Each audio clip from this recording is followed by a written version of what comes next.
जय श्री कृष्ण. तर मैत्रिणींनो, आज आपण कुकर लावलेला आहे. या कुकरमध्ये आपण लावलेलं आहे तुरीचं वरण आणि हा झालेला आहे आपला भात छान छान.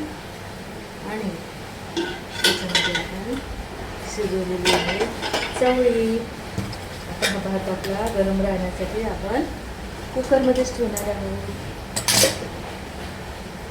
आणि कुकरचं झाकण लावून ठेवणार आहोत, कारण बंद कुकरमध्ये तो गरम राहतो.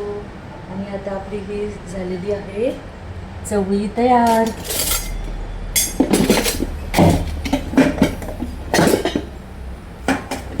आता आपण या चवळीला देणार आहे फोडणी.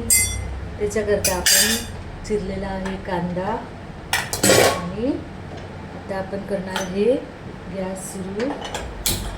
त्याच्यामध्ये आपण टाकणार आहे तेल.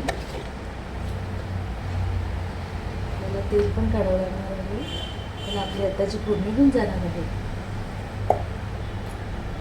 हे आपण टाकलेलं आहे तेल. त्याच्यानंतर आपण टाकणार आहे याच्यामध्ये जिरं मोहरी.